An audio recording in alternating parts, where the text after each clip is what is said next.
Et salut tout le monde, je suis Ectelion et j'accueille aujourd'hui dans le bazar pour vous reparler de jeux de rôle. Aujourd'hui, on va reparler de Stalker après une éternité. Je m'excuse encore une fois pour ceux qui n'ont pas vu la petite vidéo que j'ai sortie il y a quelques jours. En fait, j'ai simplement eu ma belle-mère en visite à la maison et elle a occupé le bazar pendant ce temps-là. Donc, j'ai pas pu tourner de vidéo. Je m'en excuse, mais en tout cas, me revoilà. Et me revoilà donc avec la deuxième partie de Stalker. Pour ceux qui ne l'auraient pas vu, vous pouvez retourner voir la partie qui explique le jeu, l'univers, etc. Et puis dans cette vidéo-là, on va s'attaquer vraiment au système de jeu. Et pour commencer, un petit rappel s'impose. Stalker utilise le système Flow, qui est un système sans dés, qui donc va être basé juste sur l'interprétation et l'idée des joueurs. Évidemment, il y a des choses qui font varier, etc. Et on va revenir ensemble dans cette vidéo. À savoir aussi que la loutre rôliste, l'éditeur français, parce que c'est une traduction, je rappelle, l'éditeur français propose un système de jeu à l'intérieur, alors un mini système, un truc très minimaliste, mais AD, pour ceux qui seraient un peu allergiques au diceless et qui aimeraient jouer avec des dés et profiter de l'univers de Stalker. Donc vous pouvez jouer avec des dés, c'est inclus dedans, dans le livre de base, sans surcoût ni rien du tout. Voilà, c'est inclus dedans et on remercie la loutre rôliste pour cette attention. C'est vrai que le diceless, c'est pas forcément tout le monde qui est à l'aise avec ça, etc. Et puis la première fois, j'avoue que c'est un peu perturbant. Donc, on attaque tout de suite par le commencement, à savoir la création de personnages. La création de personnages dans Stalker, c'est une chose qui va être assez simple, assez fluide, mais qui peut être un peu déconcertante pour des gens qui n'auraient pas l'habitude de jeux assez narratifs. Vous allez vite comprendre pourquoi. En fait, vous allez tout simplement, en premier lieu, choisir un rôle dans l'équipe. Ok, parce que on va éviter de faire des personnages qui se ressemblent trop, donc ensemble vous allez définir un peu qui va faire quoi. Par exemple, il y en a un qui veut être médecin. Je regarde ce que c'est des noms un peu russes. Donc, il va faire par exemple un costolom. Un costolom, c'est celui qui va soigner les blessés. Et vous avez un autre camarade qui va vouloir faire tout ce qui est chauffeur, conduite d'engin, etc. Lui, il va plutôt prendre le rôle de Vodila. Donc, bref, vous répartissez comme ça les rôles qui vous sont fournis. Il y en a à peu près une dizaine. Vous répartissez les rôles et ensuite chacun va créer son personnage. Alors les rôles ne donnent absolument rien, aucune capacité, rien du tout. C'est plus pour avoir le concept du personnage, ok? C'est le concept dans votre tête parce qu'après vous allez définir sa vie. Donc en fait vous allez vous attribuer 10 capacités. Vous allez en avoir 3 pour votre enfance, 3 pour votre adolescence et votre éducation, 3 pour votre vie d'adulte et votre carrière avant d'être stalker, et enfin une seule capacité pour vos loisirs et passe-temps. Ok. Donc la fiche de personnage, la voici. Et donc vous allez attribuer attribuer aux attributs des capacités à ces attributs. Alors, vous avez des exemples qui vous sont donnés, mais techniquement ils sont libres. Par exemple, je voudrais prendre la capacité électricien. J'ai une idée qui me vient comme ça. Eh bien, je vais aller mettre la capacité électricien dans technique. Tel que je vois, ça va plutôt être technique. Donc, je vais le mettre ici. Alors, c'est pas un des exemples qui est donné. Hein. Il y en a pas mal qui sont donnés par attribut que vous pouvez choisir. Mais si vous voulez les inventer, vous pouvez très bien. Et la façon dont il faut voir ça, c'est vraiment des trucs généraux. Et ça va être au joueur ou à la joueuse d'interpréter ce que ça peut bien lui apporter comme bonus suivant la situation. Par exemple, ok, chauffeur, tu conduis des véhicules, super. Mais ça pourrait être pris en compte dans une course de vitesse. Par exemple, vous êtes pourchassé par quelqu'un de l'institut, quelqu'un qui est chauffeur va avoir un petit bonus. Il faut conduire un engin de chantier que personne n'a l'habitude, le chauffeur, il va peut-être être plus à l'aise, et encore, mais voilà, ça peut être des choses comme ça. Mais attention, ce ne sont pas non plus que des métiers. Vous pouvez très bien prendre des choses un peu abstraites, par exemple droguer. Ok.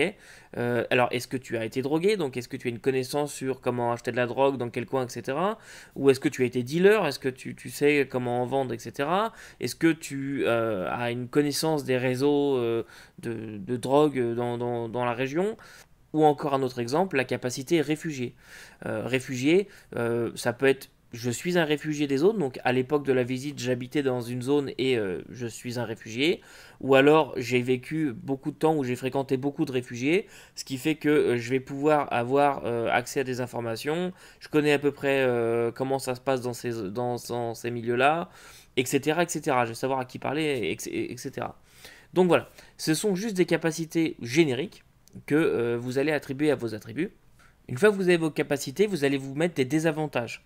Parce que la vie étant ce qu'elle est, vous avez eu des expériences pour acquérir ces capacités. Vous avez en même temps vécu des choses qui vous ont peut-être laissé des traces. Donc je vais reprendre l'exemple de mon électricien par exemple. Eh bien, désavantage, alors c'est pas un mot, hein, c'est vraiment une petite phrase. Par exemple, un jour sur un chantier, je me suis fait électrocuter, ce qui m'a causé une paralysie faciale, par exemple. Donc, hop, mon personnage, il aura une paralysie faciale. Ça peut être des choses comme ça, tout à fait visibles, ou ça peut être des chocs dramatiques.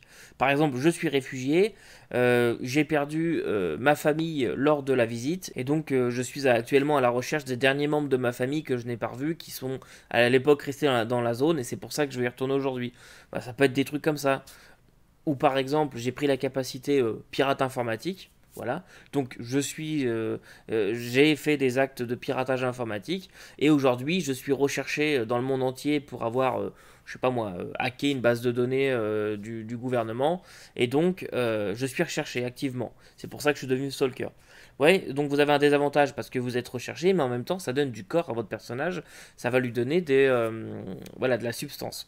Et donc vous, après, quand vous allez peut-être écrire un petit background ou voilà, écrire un peu son historique, toutes ces capacités et tous ces désavantages vont vous venir nourrir votre récit pour faire un personnage qui est cohérent.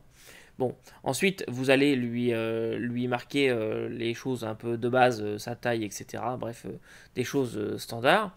Et puis vient le moment où on va attribuer les valeurs d'attributs. Alors, en fonction des capacités que vous avez mis, par exemple, j'ai mis 2 dans intellect, eh bien, ça va vous donner un chiffre dans votre attribut. Par exemple, si sur mes 10 capacités, j'en ai mis 6 dans un seul et même attribut, ça veut dire que cet attribut, c'est quelque chose que je travaille régulièrement puisque je suis vraiment spécialisé là-dedans. Donc, je vais avoir un attribut d'une valeur de 3. Voilà. Et ça va aller comme ça pour tout. Donc, vous attribuez vos choses en fonction de là où vous avez mis vos capacités. Et puis voilà. Ensuite, vous allez acheter, vous allez définir vos richesses, vous allez acheter votre équipement, etc. Et puis, vous êtes parti. Techniquement, c'est pas plus compliqué que ça. Et voilà comment fonctionne la création de personnages dans les grandes lignes. Évidemment, il y a 2-3 petites nuances au niveau de l'achat de l'équipement, comment est-ce qu'on acquiert son argent. Tout ça, c'est des choses que vous allez déterminer dans la création de personnages. Tout est très bien expliqué dans le livre, c'est très streamliné, c'est très très simple. Vous avez juste à suivre les étapes. Voilà. Ensuite, on arrive directement au système de jeu. Le système de jeu Stalker, comme je vous ai dit, c'est un jeu avec un système diceless. Donc, ce qui va se passer, je vous l'ai déjà expliqué dans la précédente vidéo, mais je vais réexpliquer rapidement, c'est que pour définir la réussite ou l'échec d'une action, on va juger votre idée, donc l'idée de départ, et votre interprétation. On va multiplier l'une par l'autre. Donc c'est sur une échelle de 1 à 5, on va multiplier l'une par l'autre et ça va nous donner un score qui sera comparé à une difficulté. Et ça c'est valable pour tout. D'ailleurs exceptionnellement pour cette vidéo il n'y aura pas de hors combat, en combat, puisque techniquement tout se passe pareil. Il y a 2-3 petites choses en plus pour le combat qui vous sont expliquées, mais vraiment c'est pas utile que je revienne dessus dans la vidéo. Donc on va juste se contenter du système global qui va fonctionner vraiment pour tout.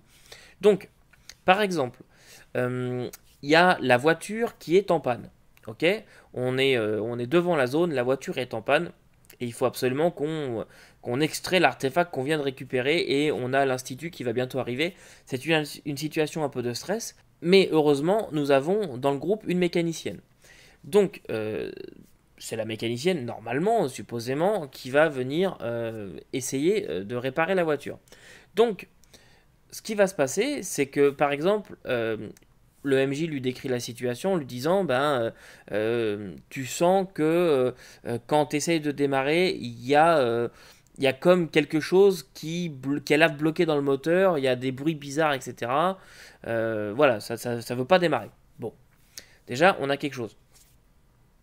Donc là, l'idée. La mécanicienne va dire, par exemple, ok, bien, je vais aller vérifier l'état des pneus. Là, le MJ lui a dit, elle veut pas démarrer. La mécanicienne dit, je vais vérifier l'état des pneus. Ça paraît être une idée un peu stupide, mais voyons. Ensuite, elle arrive et elle regarde au niveau des pneus. Je me penche, je regarde le témoin d'usure, je regarde s'il n'y a pas de déformation au niveau de la jante, etc. Bon, là c'est une interprétation qui est bonne. Donc là, le MJ de son côté, il fait sa petite recette. Donc c'est une idée stupide pour la situation. Je suis désolé pour la mécanicienne, mais je ne lui confierai pas mon auto. Donc une idée stupide, ça vaut 1. Et une interprétation qui est bonne, ça vaut 3. Donc 1 fois 3, 3. Super. Et sur une échelle qui va de 5 à 25, donc 5, 10, 15, 20, 25, 30, oui il y a le 30 aussi. Mais bon, de base ça va surtout aller de 5 à 25. Donc là 3 c'est vraiment médiocre. Donc idée stupide, bonne interprétation, ça suffit pas. Ben non, la voiture elle est en panne, tu vois rien qui cloche, simplement elle démarre pas. Là, ok. Elle va peut-être réessayer en disant ok bah j'ouvre le capot et je regarde si au niveau des courroies tout est en place, si chaque chose, j'essaie de faire tourner le moteur à vide, j'essaie d'écouter s'il n'y a pas quelque chose qui cloche, etc. Bon, là l'idée elle est bonne, l'interprétation, on va dire que, bon là moi je l'ai fait vite fait, mais on va dire qu'elle était bonne, donc 3 x 3, 9, c'était une difficulté de 5, ok c'est réussi, c'était facile, et donc là le MJ enchaîne. Mais, mettons qu'elle fasse ça, et que la difficulté soit de 15. C'est un truc difficile. Le moteur est vraiment. Il y a vraiment un assez gros problème de moteur. Donc dans ce cas-là, ce qui peut se passer, c'est plusieurs choses. Tout d'abord, est-ce qu'elle va utiliser un outil? Par exemple, elle va vous dire je prends ma clé à pipe et mes différentes douilles, j'ouvre le capot, je regarde si tout fonctionne bien, s'il n'y a rien qui bloque, et puis si jamais je sens quelque chose, eh bien je vais commencer à ouvrir un peu différents compartiments pour voir ce qui peut clocher dans ce moteur. Bon, ok. Là, on a toujours la même idée, on a toujours la même interprétation, mais elle utilise le bon outil pour la tâche. Et dans ce cas-là, le MJ va venir ajouter plus 1 à son idée. On fait toujours les modifications sur l'idée et non pas sur l'interprétation. Donc tout à l'heure, je ne sais même plus ce que j'ai dit, je crois que j'ai dit 3, donc 3 x 3, 9, c'est ça que j'avais dit. Et bien là, on va passer à 4 x 3, ce qui est déjà plus intéressant puisque d'un seul coup, on vient de passer à 12 au lieu de 9. Donc voilà, ça c'est un bonus parce que c'est la mécanicienne, elle a le bon outil et voilà. Donc là, il peut encore se passer deux choses pour améliorer le résultat.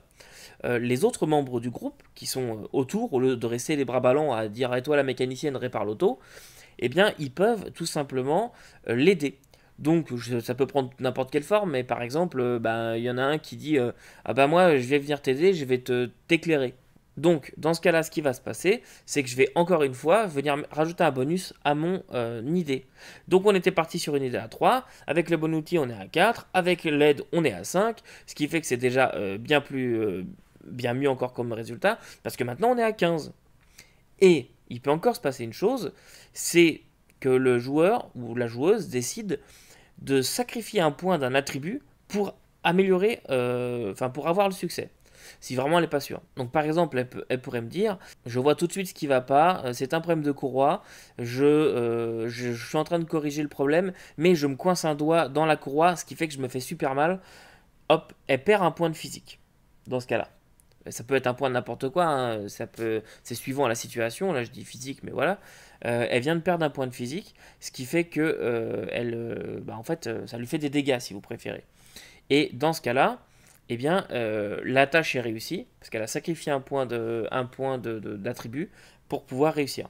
Alors, ça peut se faire en réaction à l'échec. Donc, par exemple, si on reste sur mon idée de base de je suis en train de réparer le moteur tout seul, sans que personne m'aide, j'ai pas les bons outils, et puis, en fait, elle n'arrive pas à savoir ce qui se passe.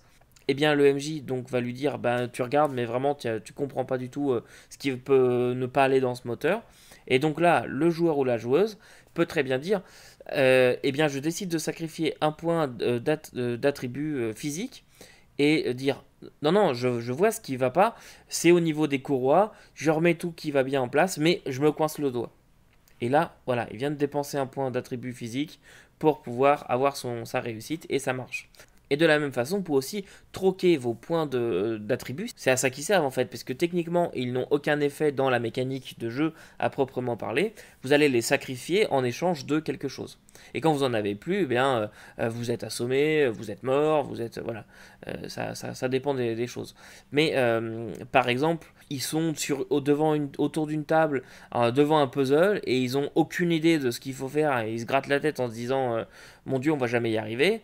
Il y a un des joueurs ou une joueuse qui peut dire eh bien j'aimerais échanger un point d'attribut intellect pour avoir la solution, avoir l'indice, et le MJ va leur donner l'indice, mais par contre il va y avoir une complication. Donc par exemple, ok, tu comprends ce qui se passe au niveau du puzzle, tu vois comment les pièces pourraient s'assembler, mais t'as un mal de crâne, t'as une migraine qui débarque, c'est horrible. Voilà, il y a une complication, elle a perdu un point ou il a perdu un point d'intellect, et puis voilà. Voilà pour le système de base. En vrai, c'est vraiment pas compliqué, ça se joue tout seul. J'espère que j'aurai réussi à vous rendre ça intelligible. Et puis, pour tout ce qui est combat ou du moins adversité, c'est le même principe. Mais là, la difficulté est fixée par le type d'ennemi. Alors, il y a un petit tableau que je vais vous mettre en même temps sur l'écran, mais il y a un petit tableau pour juger d'un ennemi. Par exemple, c'est des gardes, des machins, des trucs, qui ont eux une difficulté. Ils n'ont pas de stats, ils n'ont pas de choses comme ça, mais ils ont une difficulté. Et donc là, je vais reprendre un cas classique. Hein. Ils essayent de rentrer dans la zone, il y a des gardes qui surveillent, et puis les gardes les surprennent. Ok. Donc, dans ce cas-là, échange de coups de feu. Alors, on va jouer la préparation de l'échange plutôt que l'échange en lui-même. Donc il n'y a pas vraiment de tour de jeu, etc. Vous allez vraiment jouer comment est-ce qu'ils vont préparer leur attaque et l'exécution du combat. Donc par exemple, le groupe décide de zigzaguer entre les arbres jusqu'à arriver derrière la voiture, la carcasse de voiture qui est là, et puis d'arroser les ennemis avec des pistolets, mais ils sont à 50 mètres. Donc l'idée, le début est pas mal, mais alors arroser des ennemis avec des pistolets automatiques à 50 mètres, clairement, ça ne fera rien. Donc, l'idée, elle est à 2. Ok, elle est de 2, elle est moyenne. Et à côté de ça, il me la joue superbement. Les mecs sont vraiment à fond dedans, donc je vais mettre un 4. Donc 2 x 4, ça fait 8. Mais c'est des gardes, et ils ont une difficulté de 15 par exemple. Ben ça suffit pas. Voilà, ça fonctionne pas. Donc, on va jouer la scène, on va narrer la scène, mais ça va pas fonctionner. Et suivant l'intention que vous donnez à vos ennemis, par exemple, quand on va jouer le truc, eh bien, je pourrais très bien dire, vous zigzaguez entre les arbres, ça commence à échanger des coups de feu, puis d'un seul coup, Robert, tu te prends une balle en pleine tête. Voilà, tu t'es mort sur le coup. Ça, techniquement, je pourrais le faire, j'ai tous les pouvoirs pour le faire. Mais Robert, dans ce cas-là, il peut très bien me dire ah oui, mais non, parce que j'ai entendu le sifflement de la balle, je me suis jeté à terre au dernier moment, je me suis cogné la tête sur une pierre, mais j'ai pas pris de balle. Il a dépensé un point de physique pour échapper à la balle. Voilà. Et c'est comme ça qu'en fait tout va se jouer. Donc, comme vous avez vu, on peut sacrifier ces points d'attributs, que ce soit en combat, hors combat, bref, ça n'a aucune importance. Et c'est vrai, comme ça avec tout. Si par exemple il y a une anomalie que votre joueur, vous lui décrivez une jolie masse un peu gélatineuse qui coule vers lui comme ça, et qui décide d'y plonger le bras, techniquement, il va se transformer en gelée de sorcière. Parce que la gelée qui coule comme ça peut être de la gelée de sorcière. Et ben, votre joueur peut très bien dire ah oui, mais non, je l'ai vu, je me suis dit non, ça clairement, c'est pas pour moi, j'ai juste trempé un bâton dedans, par exemple. Et dans ce cas-là, il va pas se transformer en jet de sorcière, le joueur est sauvé. Et c'est pareil pour tout, voilà, avec n'importe quelle anomalie, etc. Et c'est là où au final vient vraiment le danger, comment dire, le fait de mourir, c'est que quand vous avez plus de points à sacrifier, ben, t'es mort, quoi, voilà. Et donc, il y a mille et une façons décrites de mourir, c'est très bien expliqué dans le livre. Et je vais dire vous en lire un petit passage juste pour vous voyez à quel point c'est la bonne ambiance. Donc par exemple, la gravité. Le stalker s'effondre, impuissant, les os de ses pieds se brisent un à un, Les tissus mous commencent à s'écraser sous la pression en appuyant sur les organes internes. Des chocs s'ensuivent, le crâne, les côtes et le bassin se fracturent et en fonction de la force de la gravité, la mort surviendra dans un laps de temps de 30 secondes à 30 minutes. Même si le stalker est secouru, soigner autant de blessures internes, fractures et articulations s'avérera très compliqué. C'est la bonne ambiance, non? Donc voilà, vos points d'attribut sont importants pour éviter de se retrouver dans ce genre de situation. Et puis bien évidemment, plus vous survivez et plus vous allez acquérir de capacités. Donc ça, il y a un chapitre, une page sur l'expérience qui vous explique comment gagner de nouvelles capacités, etc. Et un dernier petit point sur le système de jeu quand même, vous avez la possibilité d'avoir des désavantages aussi. Par exemple, tout à l'heure, je disais, je suis recherché par le gouvernement. Eh bien, si on est dans une situation où on doit passer un contrôle du gouvernement, eh bien, je vais avoir un désavantage sur mon non-G. Et donc, mon idée dans ce cas-là, au lieu de prendre plus 5, le bon outil et tout, bah là, elle va prendre moins 1. Ou alors, la difficulté va être simplement un peu plus élevée pour moi. Bref, c'est le MJ qui va choisir.